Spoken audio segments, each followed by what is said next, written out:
Hello, everyone.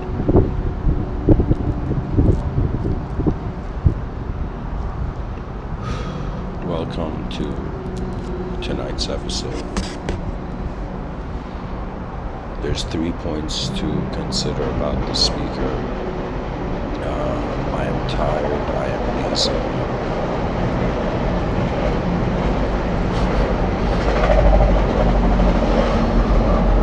But I feel that I need to get an idea out today. So the third point is the main one. I have this view that every day happens once. And if efforts are not made on that day in some sense did not activate. So this is one of those important serve the mind of the species kind of activations. To be honest, we're all servants of the realm. You know, it's like anybody can play around with let's say the power archetype, but eventually you'll see. You know, the most powerful people will be humbled by the future.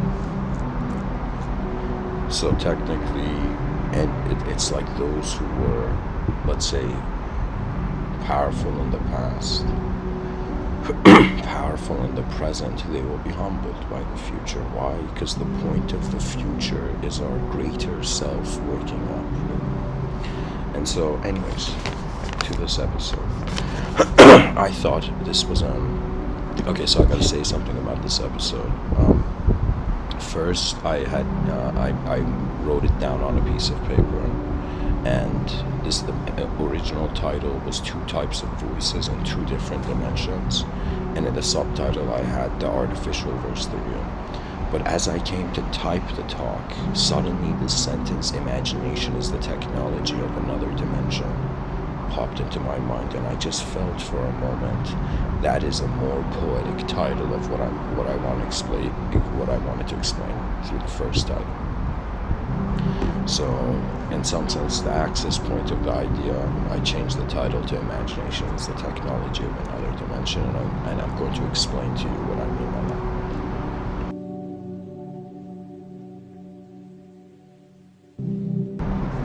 Something that I haven't said at the beginning of this episode, at the beginning of any of the episodes, but I'll say it now. For those who are interested in supporting the project, there's the membership, and it's for those who would like to know pretty much something in the membership area. I'm gonna write, I'm gonna share stuff I don't put public, that's the idea. But anyways, enough trying to be something, and let's get to it. So, imagination is the technology of another dimension. Why would a person even say such a thing? And the answer is because we can't figure it out.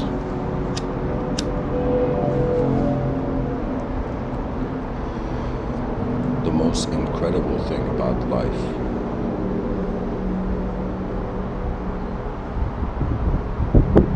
is, in some sense, it's mystery. And human beings can, pretty much, you wake up, the brain does its dance, and the person animates as some sort of character in the story of the world. And at some point throughout the day, there's this feeling, like as if for how long shall a species, play inside an ideological game. And so, if there is the future, how would the future understand what is happening now? Right now, I would say most people, they treat imagination as if it is not real, right? But the hilarious thing is that even though, let's say, you could be a materialist hearing me, and I would say in some sense what is moving the matter is immaterial. What that means is a subject is not an object, but it's still visible to consciousness, And so it's as if, I'll give you an example. The atheist looked at the theist and shouted, "God doesn't exist, man. What are you doing?"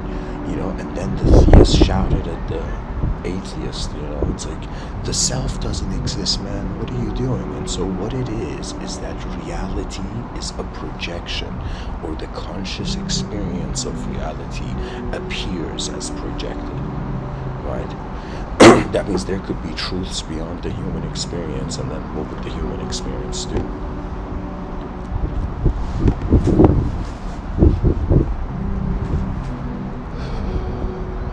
There's this quote by Sri Nisargadatta Maharaj. He says, the root of fear is the feeling of not being what you are. And the issue with reality and imagination is that we are dividing something that is happening as a singular universal event. The poet Rumi says truth is like a shattered mirror, right? As if the whole truth is like the full mirror, but the circumstance of the human being experiencing that truth is like every person is a representation, is a microcosmic representation of the macrocosm.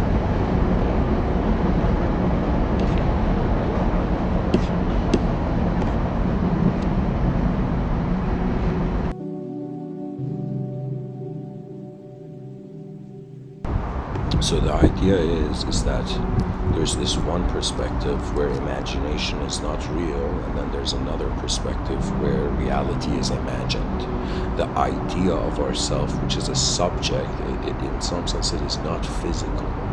And if if reality is being considered physical existence, then so many things will not be.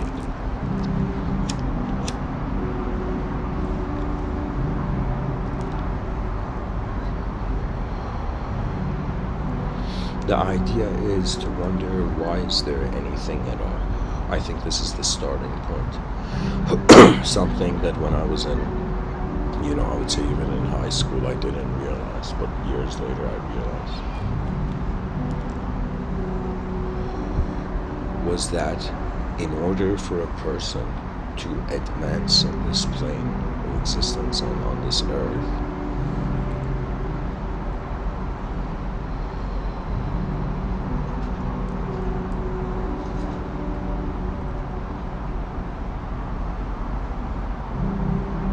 they have to be capable of experiencing their original effort. What that means is there's something about a cause and effect universe where consciousness authorizes itself what it earns,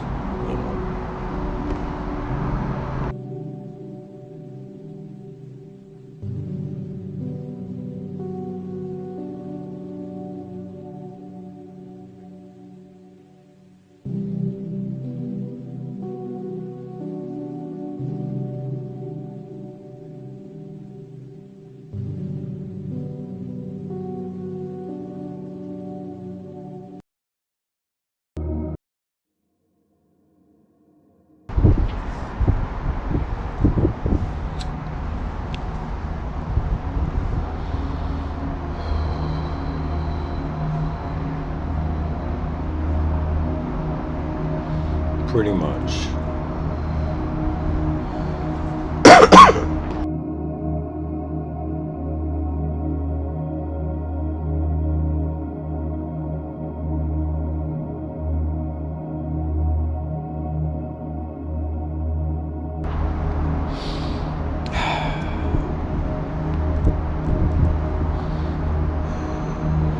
Excuse me. People are going to hear my coughs in these videos in the future, and they're going to be like, how polluted was 2022?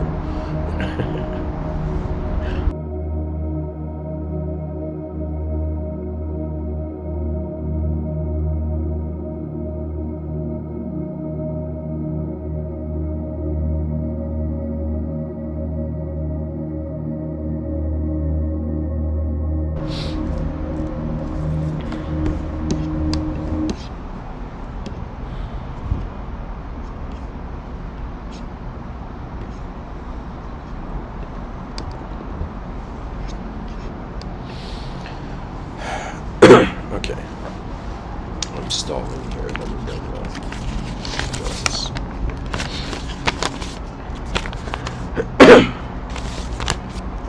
So pretty much what I'm trying to say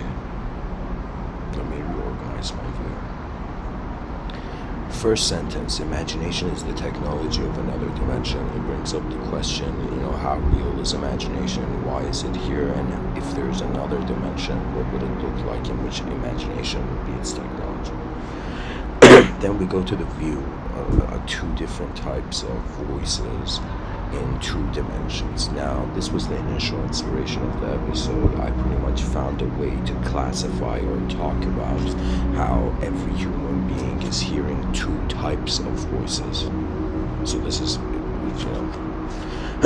think of it as if a model or structure I am giving to something that is happening, and first I am considering that the human being, something which the educational system doesn't teach, but it's very important to know, is that the human being is living two simultaneous lives at the same time, just like we have two brain hemispheres, but that there being one brain. Similarly, there's an inner life and there's an outer life. And how do we know this? What is the proof of our inner life? The proof of our inner life is that if our eyes being open and light entering, that suggests our outer life, right? If a person sees through their open biological eyes, we say that's outer life. They're seeing content of the outer life. Now, if a person closes their eyes and let's say they remember like something they did yesterday or remember the food they ate yesterday, it's as if like that moment is gone. Their eyes are closed, but they can still see.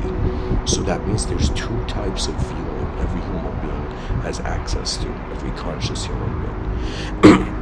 And one type is pretty much how you can see when your eyes are closed, and the other is how you see when your eyes are open. Now, the argument for the inner realms is being made that because there is an inner viewer of the content of imagination, it's technically we are neither imagination or reality, we are the observer of it, as if the observer is beyond the object. It's another way of saying like when somebody looks at a car, like from when somebody sees the outside of a car, they're not inside the car. Similarly, when one realizes they're observing their imagination, you're not in your imagination, right? But culture has this confused, and so is trying to just limit the multidimensionality of man to a solidified duality of morals,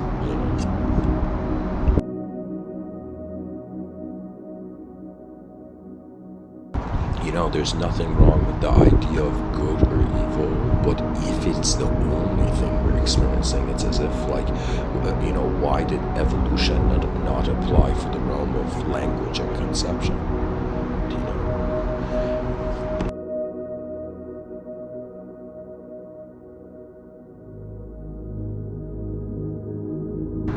So, what I'm trying to say is there's two lives. Your inner life and outer life. The outer realms are based on what's in front of your eyes. The inner realms pretty much just for a matter of speech. I say that it's what's behind your eyes. Now, let's say that a person, this is for the eyes, this is for imagination, like visualization, but let's say similarly, a person can experience sound coming from outside of them, and they can also hear sound coming from inside of them, right? And what that means is like, pretty much some scholar had said it's like thinking is the mind talking to itself, right? Something in these lines. But what I'm trying to say is that I am using this sort of branching out structure where I'm saying, okay, so there's an inner realm and outer realm, and voices can be heard in both, similar to how images can be perceived, right? And so it's as if voices that can be heard in the outer realms and inner realms, each voice, like the voice in the inner realms now branches into two, and the voice in the outer realms branches into two categories, right? So I say two voices in two dimensions. So the implication is that outside of us, we can hear a real voice and we can hear an artificial voice, right? And similarly, I'm saying in the inner realms, we can also hear a real voice and an artificial voice. Now, I have examples for these, right? So let's say in front of your eyes, a person comes up and talks to you and says, yo, what's up? It's like that, yo, what's up is like a voice coming from a real event. Now, let's say somebody listens to a voicemail, like a voicemail somebody left them, right? That would be an artificial voice, right? So we have to realize, we have like the species has to mystically, become street smart and begin to realize that so there's an outer world, and so yeah, as part of the outer world we have like outer voices, and there's two types of outer voices, the real and the artificial. Now when it comes to the mysteries of psychology, consciousness, and the mysticism of ancient times that try to escape the dream, the simulation of life, and attain the ultimate. So this is an important discrimination factor when it comes to your inner realms, right? I feel personally like I am, I don't know, my this whole lifetime feels to me as if like I'm continuing like this this work that's been happening for so long, I don't know, it's strange. I sometimes feel I'm employed by the unknown, like I feel like there's rhythms on this planet, and when a person becomes selfless, and hence due to that selflessness becomes timeless, they actually access rhythms of how else the world is happening.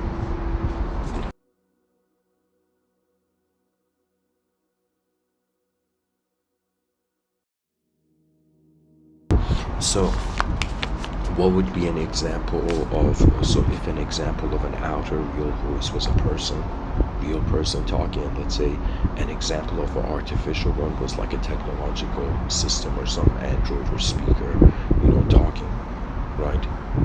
So the moment the human being can become content with this discrimination of artificial and real in the outer realms, the mind is pretty much how an unknown witness is copy pasting what is in front of its eyes, and behind its eyes it has an ability like photoshopped and to mobilize it or to change it, to adjust it. So in the inner realms, this is something I want to say, in the sense that there has been so many writers, like it's hilarious, it's like in the 6th century when voices were heard in the inner realms behind the eyes of the person. That was in some sense revelation, right? When voices were heard, how would I say it,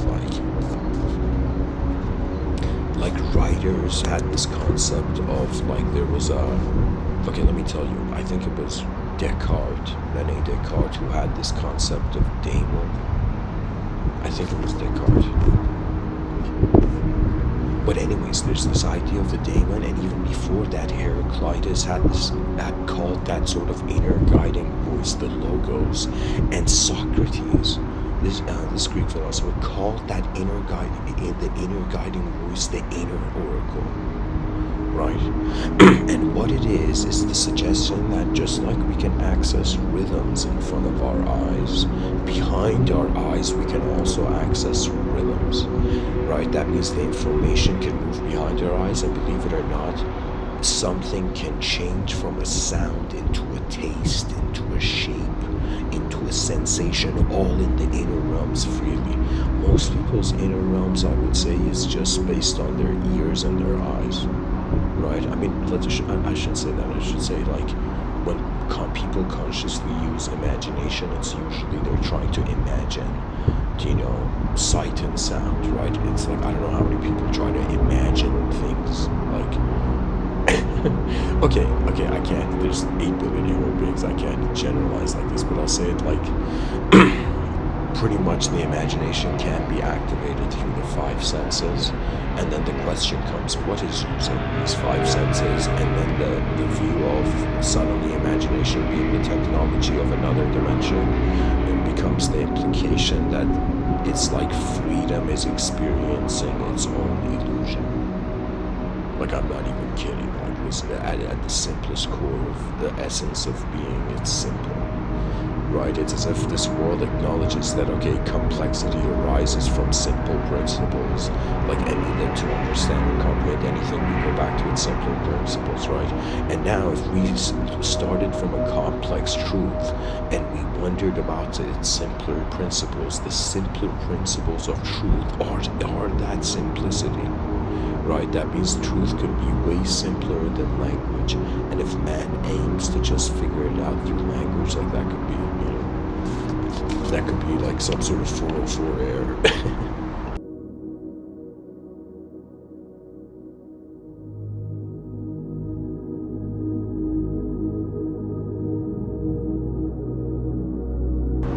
So the example I've written here of a real voice. So imagine you've closed your eyes and let's say somebody hears, okay, I'll give this example. Somebody's going, let's say, walking in the park, and then they see a bench. They've been walking for a while. They sit down on that bench, and for a second they close their eyes and they hear this sentence, for example, like, let's say they hear this sentence called "winter is coming," right? Or then let's say they hear this sentence like,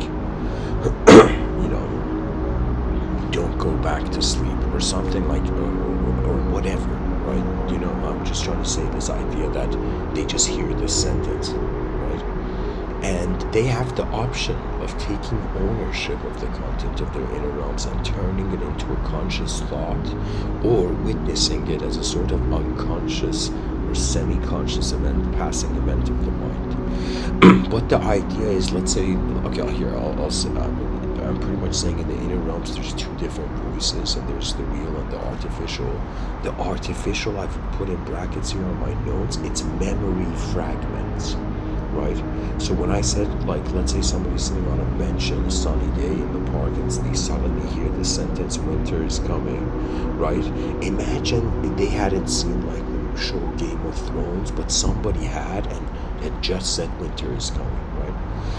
It's like a fragment. It's like an event that happened in the past that had a voice, and so as they remember that memory, it becomes suddenly like the voice of that, right? So it could be that sometimes the voices we hear in our mind are actually like memory fragments, or fragments, audio fragments, or like audio files from certain memories we've had or we've experienced.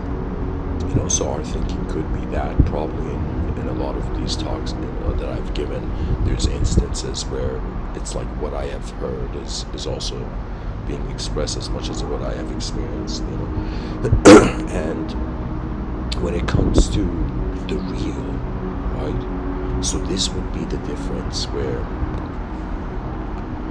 an example of the real, I'll tell you this, okay?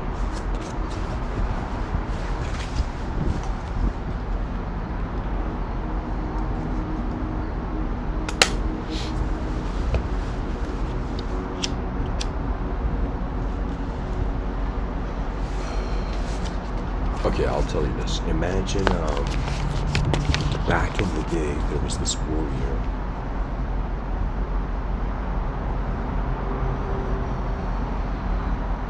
And this warrior oh man, it's too fantasy of an example.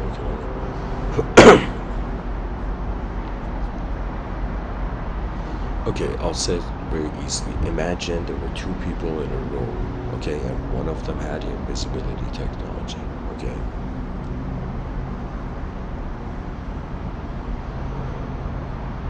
So imagine there's two people in a room, and one of them, okay, I got it. Imagine we have an empty room. Person A goes into the empty room and wears this invisibility watch, let's say. And when they wear that invisibility watch, the watch has a button, they press, they become invisible. They also become ethereal. That means like people can move through them, So this person becomes an ethereal, based on their let's say, ethereal invisibility watch. Like the person's invisible, person A's entered the room first, they're invisible. And now, imagine person B arrives in the room.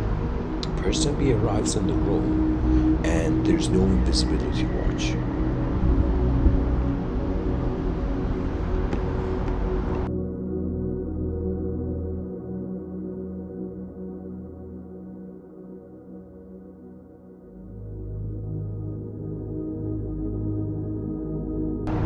So, imagine person A suddenly says, or imagine person B enters the room, person A is invisible. There's an invisibility watch in, like, I don't know, some cabinet drawer or something.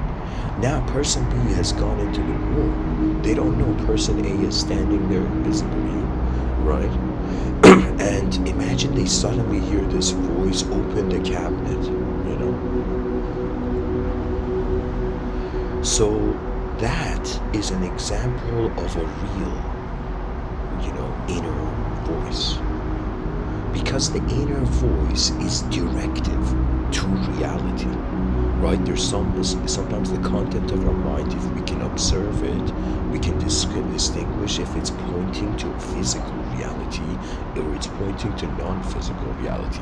If your inner voices are being like instructions of you having to do something in physical reality, that's technically like you haven't realized I shouldn't say you haven't realized, but it's very important to be the pilot of your own plane of existence. It doesn't mean, or let me say it like this, it's like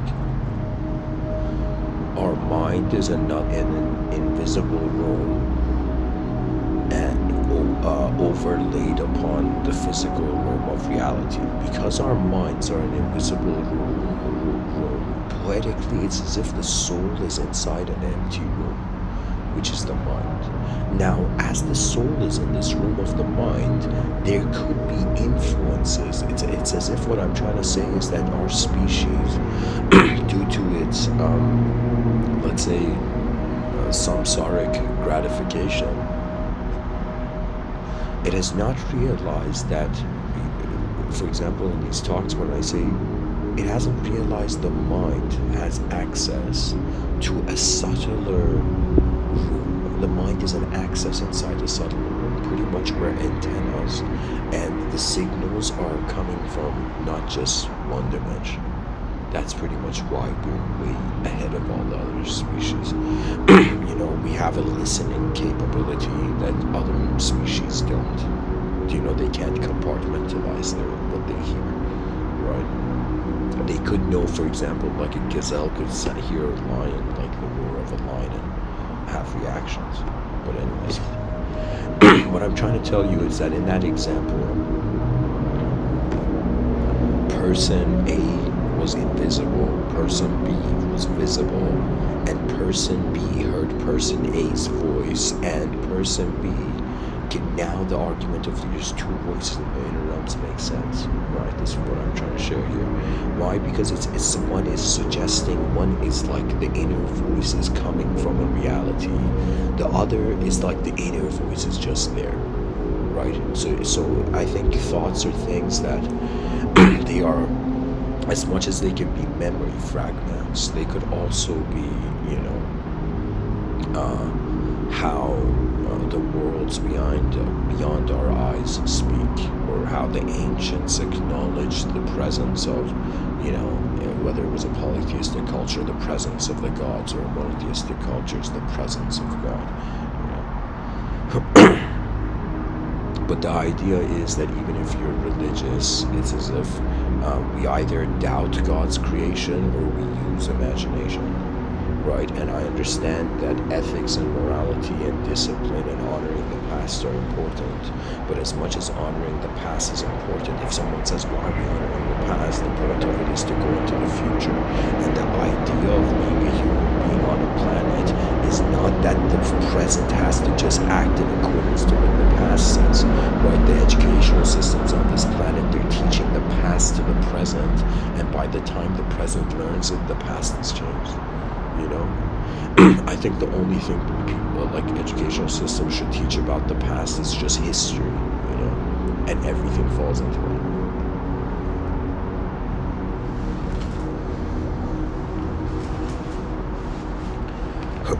Now, what I mean that it's like to teach the future is another way of saying awakening our species into becoming explorers. The educational system is think of it this way: it's giving, rather than inspiring people to be explorers of an unknown world, it's making them skilled laborers of a known world.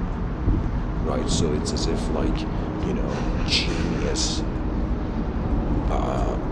as Albert Einstein, I believe it was, who suggested it's like linking two worlds that have never had a connection before. You know, it's as if the bridge between two dimensions is always genius.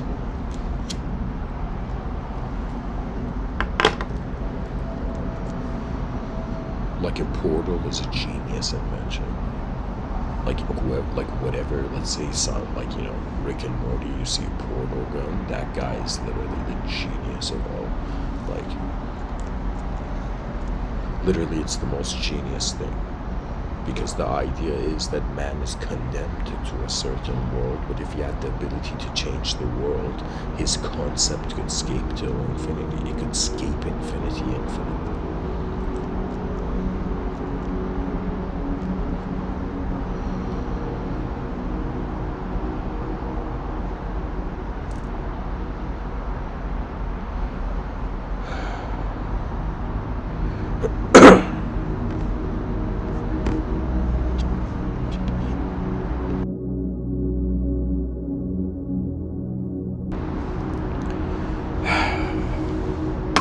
So pretty much the subtitle's done.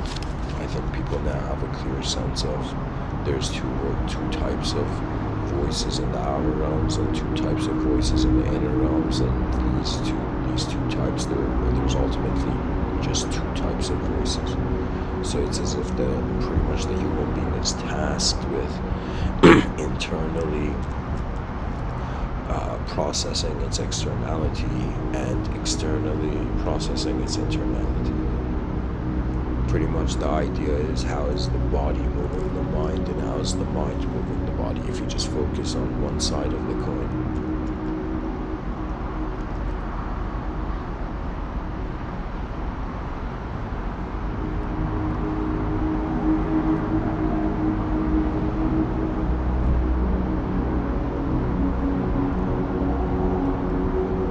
You miss the other.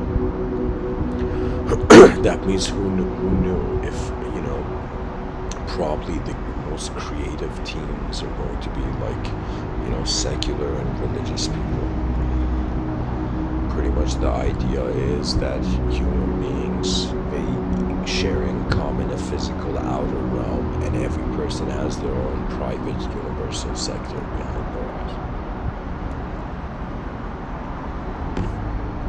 I'm always fascinated, you know, why? Because they don't tell people to study their minds, right? They tell the mind to study so many different topics, but we don't study the thing that is studying, you know. We don't wonder about the source. And in mystical thought, it's remarkable what they say, that it's as if you come to a moment where you realize it's as if you are the still, as much as we identify as the movement and noise in the moment, the movement and the sounds. Simultaneously, we're also the stillness and silence. And people who cannot have contentment with the absence of reality, they tend to suffer in reality. To me, the mind is like a Rubik's Cube. And it's as if, like, how does this Rubik's Cube complete itself? Or better than a Rubik's Cube, it's an instrument.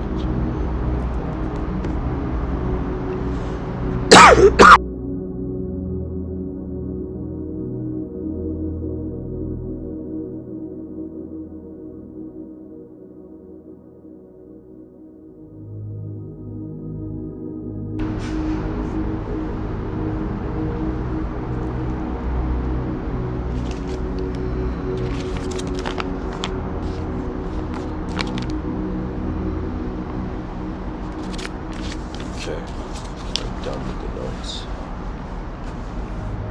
Completely. So, pretty much I'm saying, dear listeners, we're human beings. And human beings, they oscillate between perceptions of imperfection and perfection. Pretty much we have been conditioned through duality to be a self in the world, but when we discover the simultaneity of how we're being a microcosmic self and there's a macrocosmic world happening, there's an instantaneous freedom of this recognition that every idea that has defined us has in some sense been selected.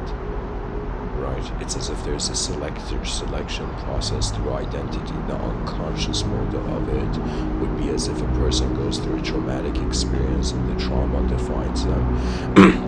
The conscious mode of it is for the person being like, okay, why am I identifying with something that was in the past when the whole future awaits, right?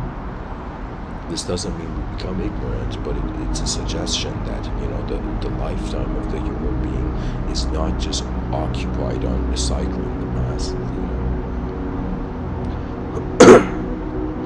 Novelty means that the future is going to have dimensions beyond our counting.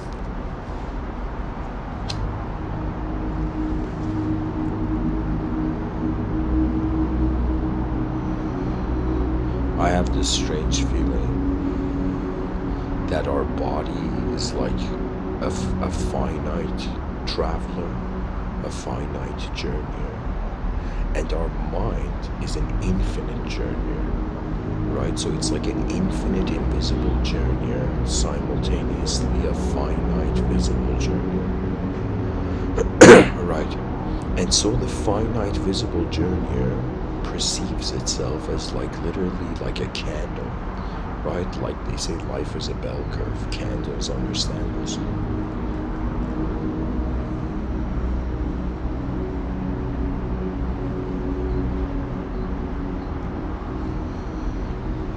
From nothing to something, then back to nothing. That's the journey of the body, Or excuse me, I should say this way. Yeah. The body from nothing to something to nothing. And it's hilarious. For the mind, something to nothing to something. That means because the biological dimension is active, we are not aware of the cycle, because of the physiological dimension active, we're not aware of the psychological dimension. But the psychological dimension, it's pretty much like your whole moment is like an unknown presence of an aware viewer. So what that means is I'm pretty much saying what is looking out through our eyes is unknown, and it can't be an object and it can't be a subject. But because it is neither an object or subject, it has the simultaneously, it has the instant ability to use them, right? It's as if when a person thinks they are a car, like they'll never drive the car, but when they realize they are a driver in the car, right then it's as if like when the vehicle gets a scratch, they don't think like it's them. Right? That pretty much life is an opportunity to understand it before it ends.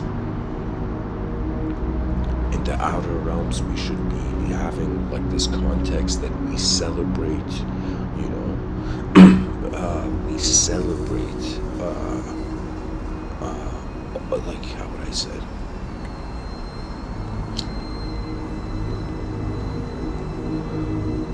Pretty much the world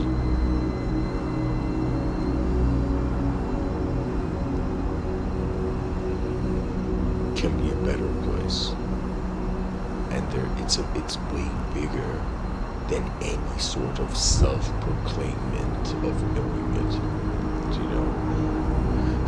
It's as if like back in the day, imagine there was this person who was acting enlightened, and then somebody's like, hey man, do you know the world? And the person's like, yes, I know the whole world. And the person's like, wait a minute, all of it?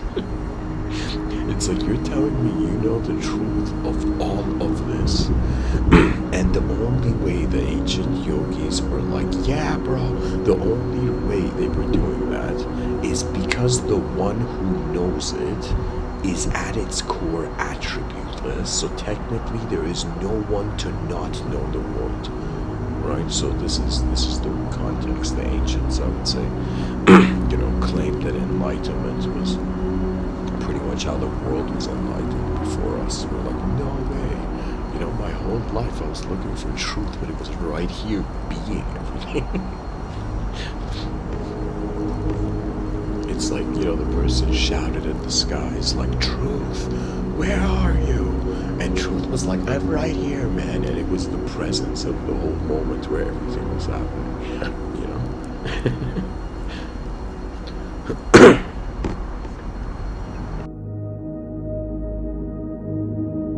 I feel, or I should say I feel, but I have wondered, like, why such an evolutionary advancement for the human species and why nothing else, right? The way the human being is behaving compared to all other species is either it had a head start, either it had lucky cards, or there was an intervention, and a sort of, let's say, intervention beyond the human idea can be done in two ways. Okay, it's either interdimensional or it's just something in this world of ours intervened beyond the earth. So what I'm trying to say is, when the ancients mythologized that humanity was born from Mother Earth and Father Sky, right? I feel that Father Sky was like something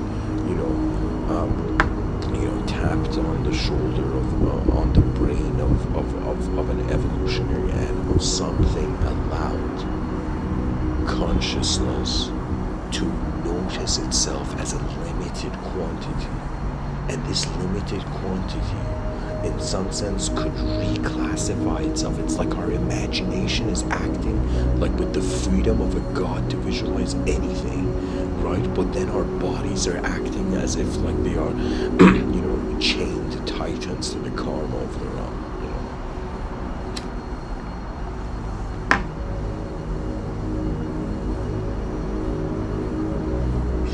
There is a poetry to life, but the hilarious thing is that the poetry is written, through you. It's as if, what is destiny? Destiny is another way of saying what happened.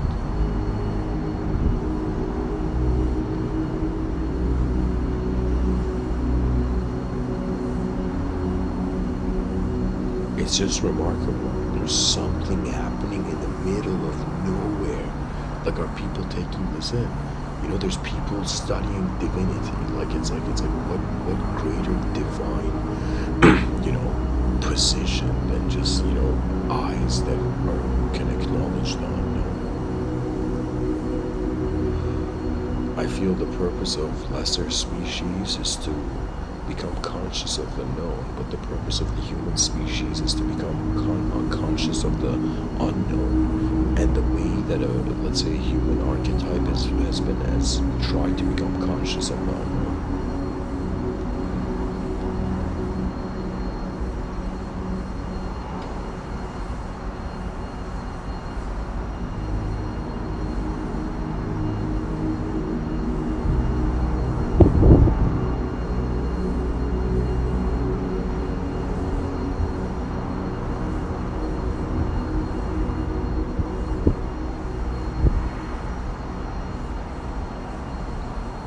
Pretty much, it either is an explorer or it is a servant. And when I say it's a servant, that means it's as if like you are either the student of a dimension, of greater dimensions, or you are the explorer of them. The student can't do it alone, the explorer can,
The imagination is the clue. That means anytime human beings get bored of the observable universe, they're going to wonder about an unobservable. The point of imagination, the ancients would say, it is a lousy master, but a great servant. And the idea is that just as the body is here to assist the unknown windows, imagination is also here to serve. And it's this idea where, like, technically, what we are not, when it serves truth, we get to experience how the truth receives.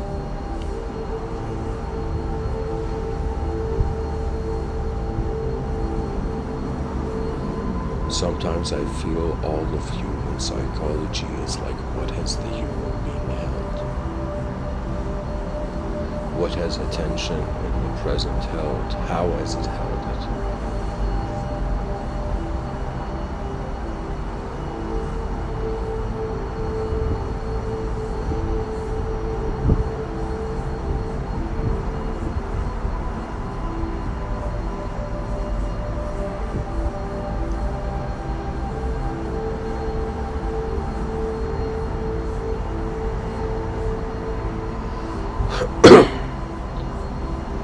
I have concluded, and I'll say this boldly,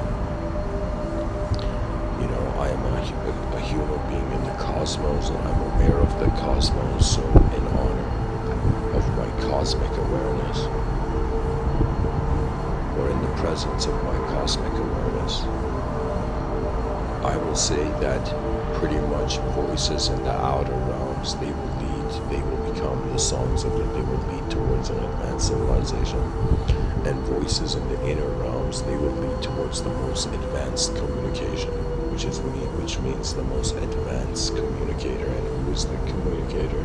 It's pretty much a reverse engineering through Ramana Maharshi's Who Am I strategy.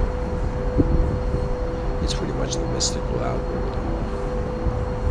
You reverse engineer into the origin. And when you realize the simplicity of the origin, all complexity has a different name.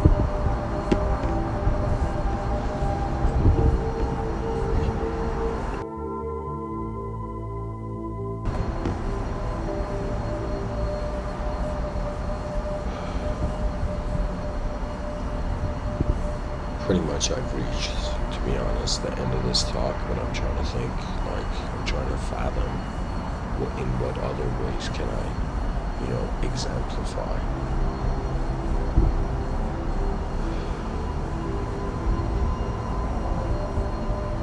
This idea of imagination being a technology of another dimension. It could be that we use a Cartesian argument, and we in some sense say,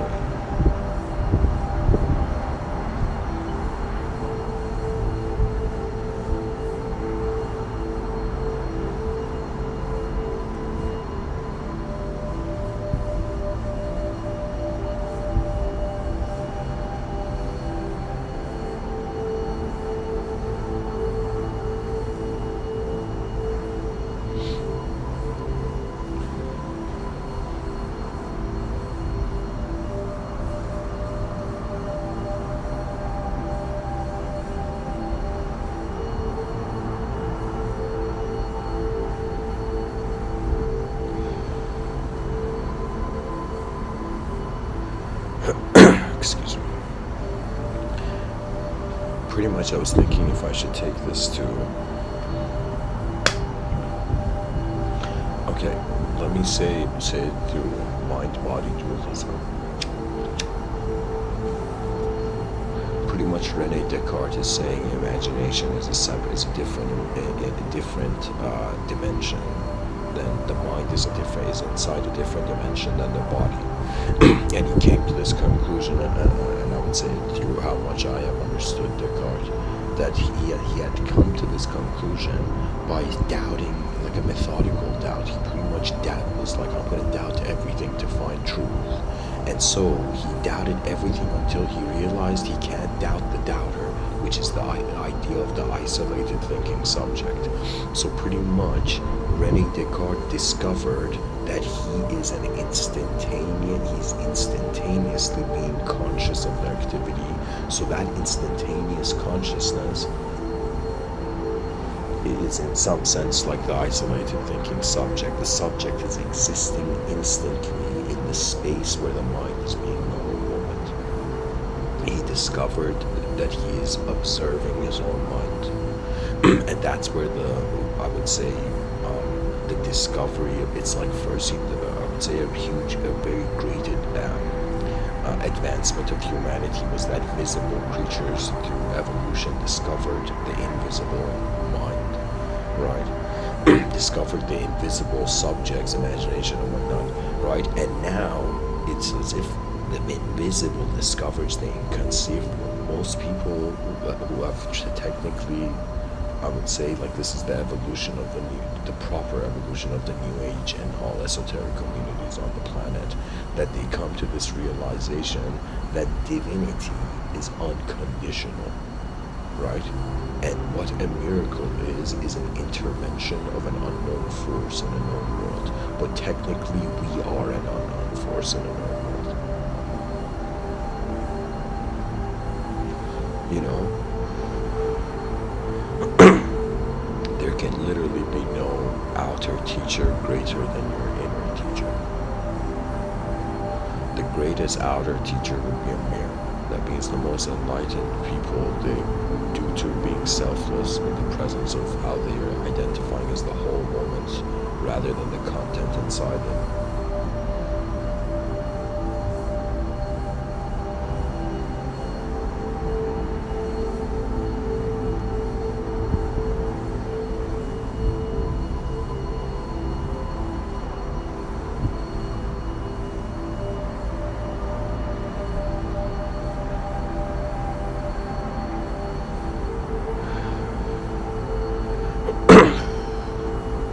There is a life to our species beyond its memories. I've predicted in 3,600 years from now the species will probably have an option of going beyond the language threshold, which is another way of saying we don't have to be an organism. Where it's like the organism is happening in a moment that is being.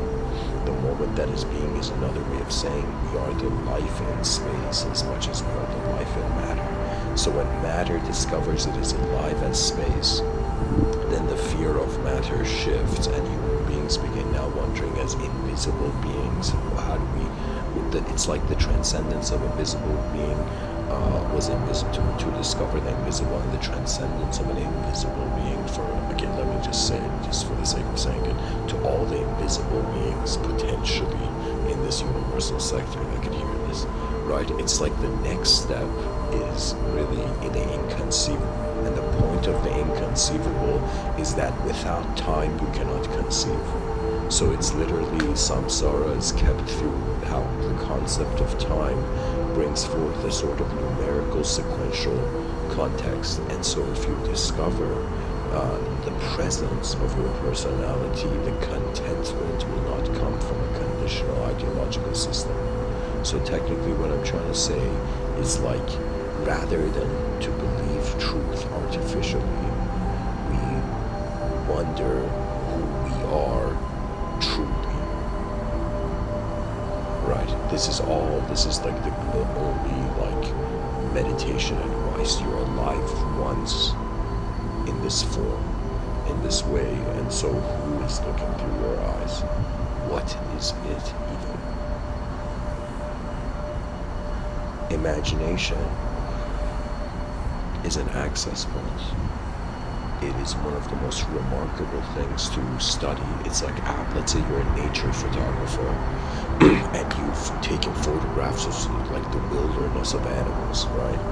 Animals in wilderness, wild animals. And now imagine you wanted to, like, have the same fascination as a nature photographer for the unknown nature of your mind, for the inner realms, right?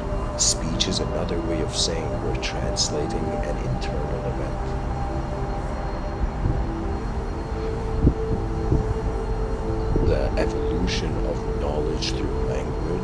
is the direct experience of the image behind every word. That means, to me, if somebody says Mr. Within, who's a great listener, a great listener is someone who could hear a sentence and see a film behind their eyes, because we remember films way easier than, in some sense, letters.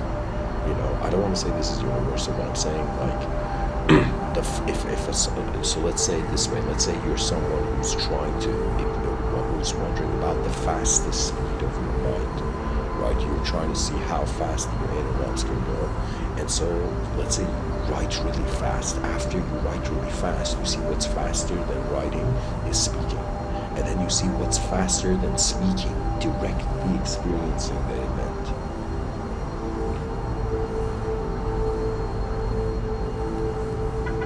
It's like telepathy is another way of saying there never was any distance between knowledge. Right.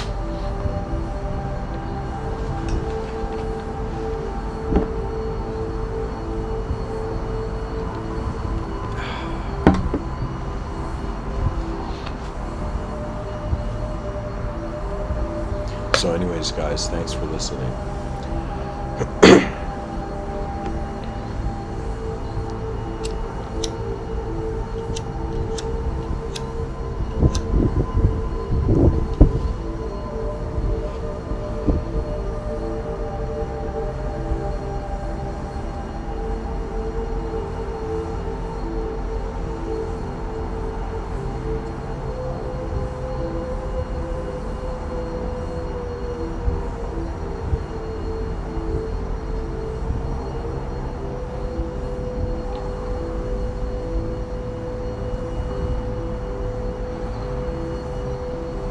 And you know what? Let me read some imagination quotes before I end.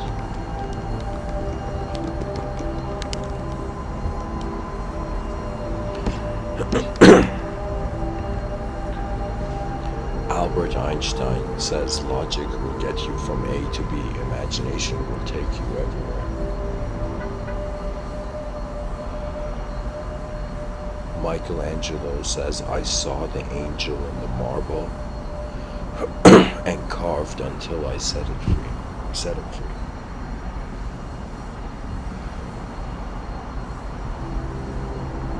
Simon Weil says imagination and fiction make up more than 3/4 of our real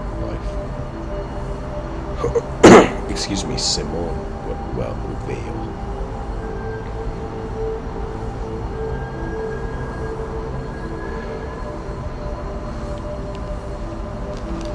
Doubt is the father of invention. It's not just doubt. Wonder. Without wonder, it's like where would the life go? Without the unknown, how will knowledge grow?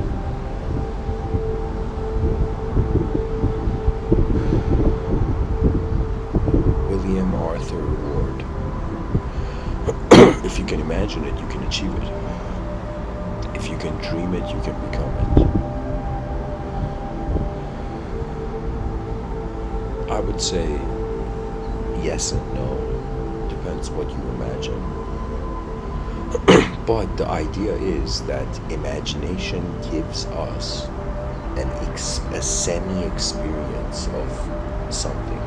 It's like it gives us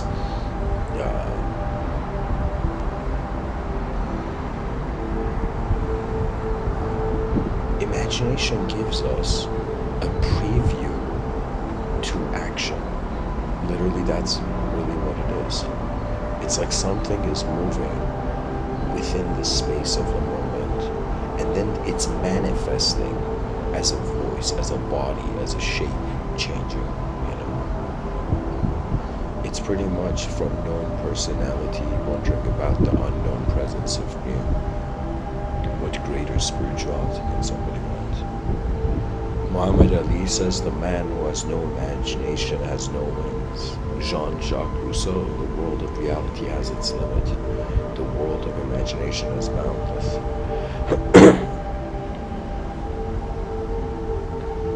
Mark Twain says you can't depend on your eyes when your imagination is out of focus. And this is really a testament to all, I would say, problem solvers, that imagination is another way of saying we can see multiple angles to something. And the more greater your imagination is, the less you're fearing how much you can see. Like, the imagination is the mind's sight. It's pretty much how the brain, the body is like, the outer realms is like how your body's seeing, and your inner realms is how the mind is seeing. But the mind is a concept for the body. In actuality, there's a presence of freedom. Immanuel Kant says happiness is not an ideal of reason, but of imagination. Wow, there you go. Wow. I'm going to make this the quote in the description. This quote is it.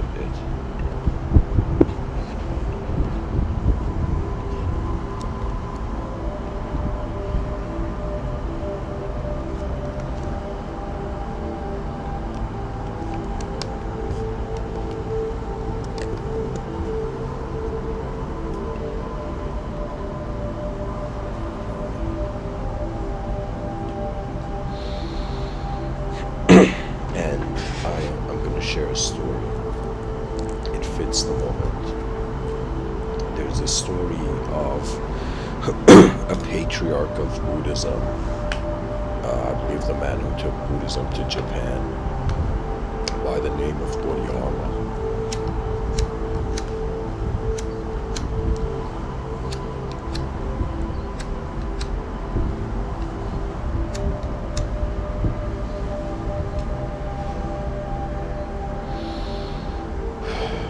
And Bodhidharma says,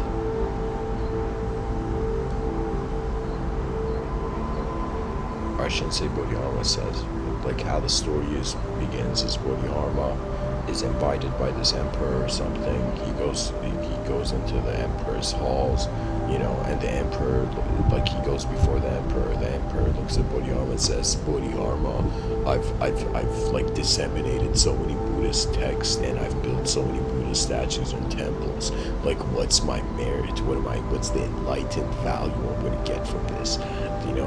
And Bodhidharma looks at the emperor, and this is an instance in history where an emperor is being scolded by a wise man. There's many. And so Bodhidharma looks at him and says, all that you have done is foolishness. And he leaves. He pretty much calls the emperor a fool and dips. But he doesn't dip with fear, he just leaves. Right? And then the emperor's getting angry, and like a bit of wrath is building up, and suddenly his wise, like, let's say his right-hand man or something, comes up to him and he's like, Emperor, relax, that he meant that, and then, let's say the wise counsel of the king tells the king what Bodhidharma meant is that your attitude had no merit, but what you did had merit. That means the king's attitude to be like, what did I get from, like, building Buddha statues? Like, his ego was, that meant he didn't have clarity, right? That means a fool can do a good act, but it's remarkable when you do it consciously, So anyways, Bodhidharma leaves and he does something strange. He goes outside of the walls of the kingdom and literally starts meditating with his face like inches away from the wall, as if he wants to go into samadhi. And it's like literally he's trying to put his physical life in airplane mode, right? Literally, like, no distractions, so that when he opens his eyes there's just a wall, right? So he goes back into samadhi again. He doesn't get drawn by the lure of the outer realms, something of the sort. And so the story goes, winters pass, Bodhidharma is in his samadhi, and people hear about this, right? And so this is the main story, where some guy comes to Bodhidharma and he travels like a long journey. He comes to Bodhidharma, and the story's a bit strange here, but I'm gonna relay it as how it's written.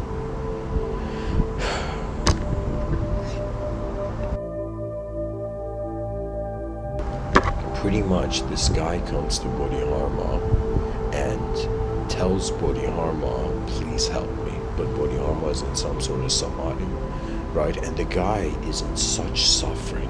This guy has a problem, like some messed up suffering, right? And then he says, Bodhidharma, please help me. No answer. Then he does something which I don't know if it was a tradition, like a savage tradition in the past or something, but he cuts one of his hands, right?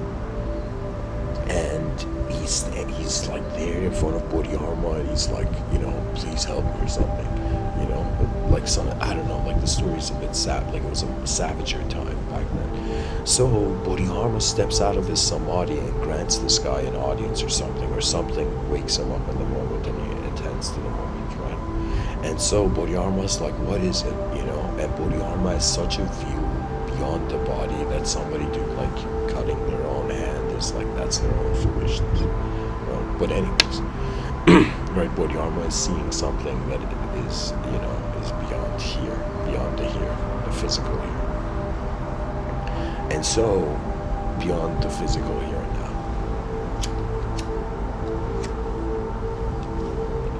So Bodhidharma grants this guy an audience, and Bodhidharma says, what is it? And the guy says, Bodhidharma, I can't sleep.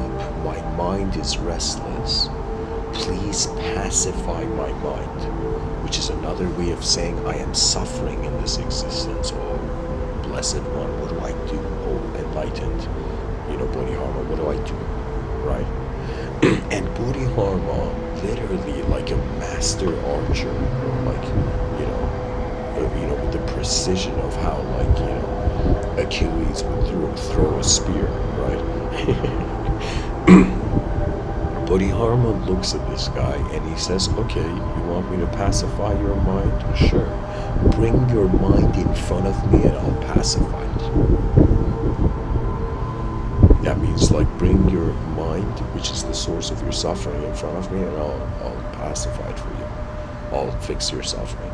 And this guy is shocked. He is, for a moment, he just pauses and he's like, what? Bodhidharma wants me to bring my mind in front of him so he pacifies it, and he realizes he can't find it, because that's the thing about the mind. It's not an object, it's what we're being.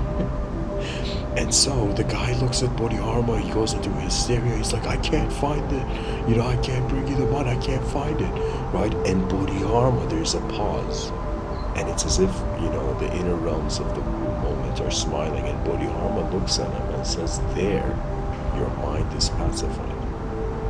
And suddenly it clicks for the guy that his suffering, he was suffering over the invisible.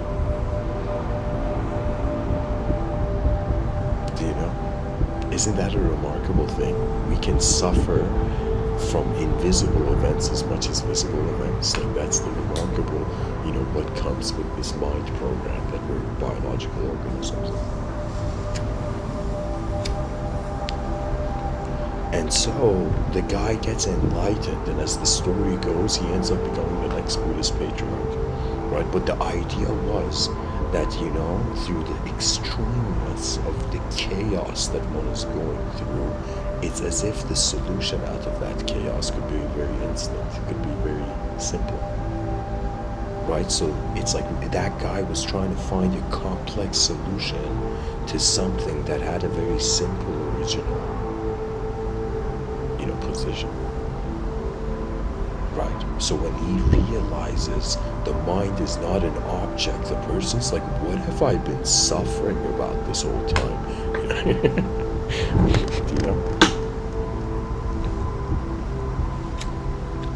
Imagination is honestly the closest thing we have to a portal. And what artists are, is that they journey through their inner realms and they come out of the portal and they bring back, just like we were hunter-gathering tribes in the outer realms, the consciousness of mankind has become the hunter-gatherers of the inner realms, right? There's an urge built in the human being to know what it is, right? So now, because the mind is in an unknown position, consciousness is an instantaneous mystery. Beyond the language that we have replaced the truth for. it's like a simple moment cannot suffer. It's too simple to suffer. That's the nature of how space is being. It's as if like matter is changing in a space that doesn't have content to change. Isn't that hilarious?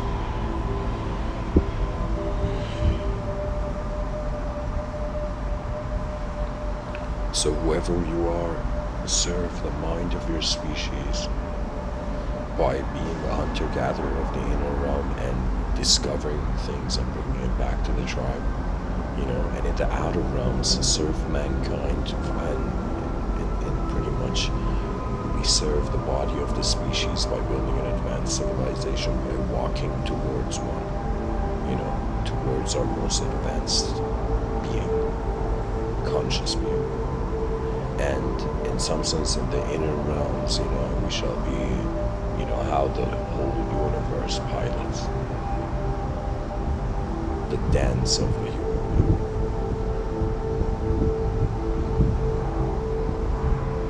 It's just remarkable. Like, the whole point of life is that everybody has a universe behind their eyes, and we're all in one common universe in front of our eyes. So obviously the point of the inner realms is to integrate with the outer realms. Pretty much it's as if consciousness is reaching a point where it is witnessing its subjective existence. It's experiencing its subjective existence as consciously as its objective existence. So it's like the journey of a particle being moved by a field into the realization it is the field where the particle is moving, and this is what I would say, before the unknown is the unknown, the known is the known. We find peace when we can accept our being and the world's being. And between that, there is the incredible story of what will a species in the void do. Like, that is such an incredible view.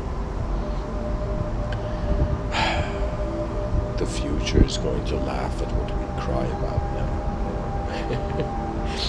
And why would it laugh? It would laugh because it will realize that its own problems it is beyond. That means the future is beyond the future. Like, that's how beyond the future is. That means it's like post-advanced civilization. It would either be like a complete cosmic reset or manifestation, worldly manifestation reset, or would in some sense be that, the world became conscious of itself and was no longer a manifestation. Poetically, it's like existence is God's dream, and when God wakes up, there is no dream.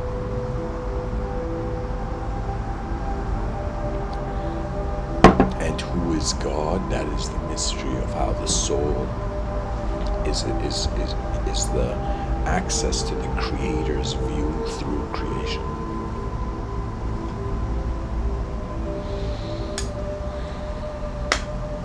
Honor your mind, and as Beethoven says, Ludwig van Beethoven, don't just practice your art, but force your way into its secrets, for it and knowledge can raise man into the divine. It's another way of saying,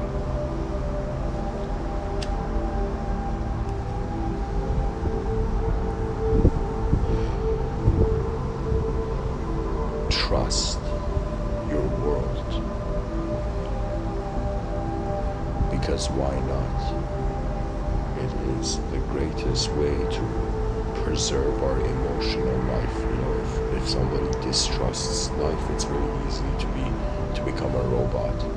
But when you trust life, you allow yourself to have it. And the complexity of this, like, you bring in the Jungian perspective, but pretty much,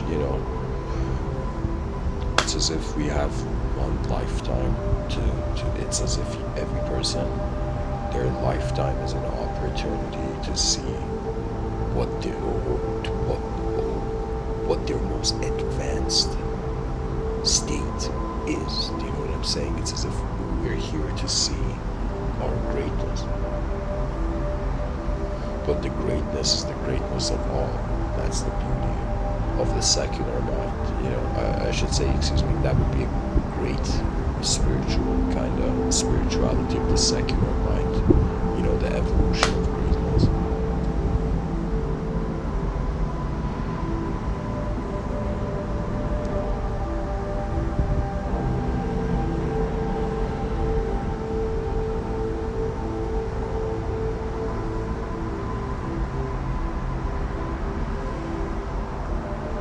And similarly, I would say, whether it's art, it's like imagination is how we're being art. Somebody's like, how would it be if I was an artwork? It's like, that's the power of imagination. Imagination can evoke from the void any sort of shape or geometry. For me, a lot of my inner realms, anytime there's emotional turbulence, I turn myself into a geometric being. And as a geometrical entity, there's no emotions that can touch you. But moments where I'm like, okay, let me breathe through my humanity. That's when, the mind becomes quiet and the world moves. Pretty much when you're conscious, the self is moving first. The memory is starting from a conscious self, and then in some sense the unconscious is being noticed, or you start from the unconscious and then you come to the conscious, and then, do you know what I'm saying? It's pretty much like, because we were afraid as a species of the unknown, we created knowledge as a coping mechanism.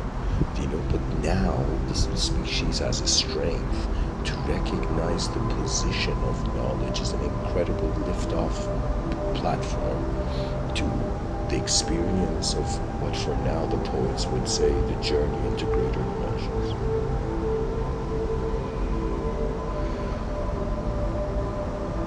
It's as if we have reached a point in history where we are fascinated by not just the worlds in front of our eyes, but the worlds behind them. And when we can discover efficient rhythms in both dimensions, and advanced civilization is automatic.